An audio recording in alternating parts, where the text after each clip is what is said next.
Computer. ആധുനിക computer ശാസ്ത്രത്തിന്റെ പിതാവ് എന്നറിയപ്പെടുന്നത് ചാൾസ് ബാബേജ്. ഇന്നത്തെ കമ്പ്യൂട്ടറുകളുടെ പിതാവ് എന്നറിയപ്പെടുന്ന ഇനിയാക് ആരാണ് കണ്ടുപിടിച്ചത്? John W Mauchly. Super computer കണ്ടുപിടിച്ചതാണ് സെമൂർ ക്രേ. അനലിറ്റിക്കൽ എഞ്ചിൻ എന്ന ആദ്യകാല കമ്പ്യൂട്ടർ ആരാണ് തയ്യാറാക്കിയത്? Charles Babbage. മൈക്രോ കമ്പ്യൂട്ടർ കണ്ടുപിടിച്ചത് മെഴ്സിയൻ ഇ ഹോപ്പ്. പുലിറ്റ്സർ സമ്മാനം നേടിയ ആദ്യത്തെ കമ്പ്യൂട്ടർ ഗ്രന്ഥം soul of a new machine. Soul of a new machine എഴുതിയത് ആര്? ട്രേസി കിഡർ. പേഴ്സണൽ കമ്പ്യൂട്ടറിനെ കുറിച്ച് ആദ്യ പുസ്തകം എഴുതിയത് ടെഡ് നെൽസൺ. അതിന്റെ പേരെന്താണ്? Computer liberation and dream machine.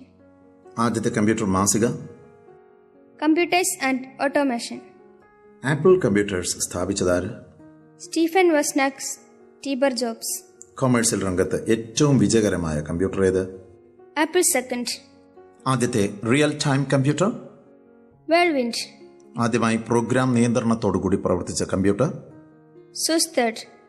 ആദ്യത്തെ ഇലക്ട്രോണിക് സ്റ്റോഴ്സ് പ്രോഗ്രാം കമ്പ്യൂട്ടർ ഏത്? EDSSE. Chess grand master Garry കാസ്പറോവിനെ തോൽപ്പിച്ച കമ്പ്യൂട്ടർ ഡീപ് ബ്ലൂ. കമ്പ്യൂട്ടർ അതിവേഗത്തിൽ പ്രവർത്തിക്കാൻ സഹായിക്കുന്ന സ്റ്റോർഡ് പ്രോഗ്രാമിന്റെ ആശയം കൊണ്ടുവന്നതാര്? John von Neumann. കമ്പ്യൂട്ടറുമായി വാർത്താവിനിമയം നടത്താൻ ഏത് ഭാഷയിൽ നിർദ്ദേശങ്ങൾ അയക്കണം? ബൈനറി. മൈക്രോ ഡിസ്കിന്റെ മറ്റൊരു പേര് ഫ്ലോപ്പി ഡിസ്ക്. ഏതാണ് ഫ്ലോപ്പി ഡിസ്കിനെ ഭാഗിക്കുന്ന വൃത്തങ്ങൾ? ട്രാക്കുകൾ. MS DOS എന്നാൽ എന്ത്? Microsoft disk operating system. ഏറ്റവും കൂടുതൽ ഉപയോഗിക്കപ്പെടുന്ന PC operating system MS DOS. ഏറ്റവും കൂടുതൽ റോബോട്ടുകളെ ഉപയോഗിക്കുന്ന രാജ്യം? ജപ്പാൻ.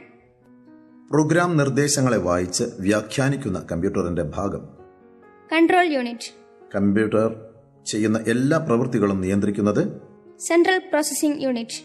ഒരു മൈക്രോ കമ്പ്യൂട്ടറിന്റെ പ്രവർത്തന ഭാഗം മൈക്രോ പ്രോസസർ. ഡോക്യുമെന്റുകളും ചിത്രങ്ങളും കമ്പ്യൂട്ടറിലേക്ക് കടത്തിവിടുന്ന ഉപകരണം സ്കാനർ.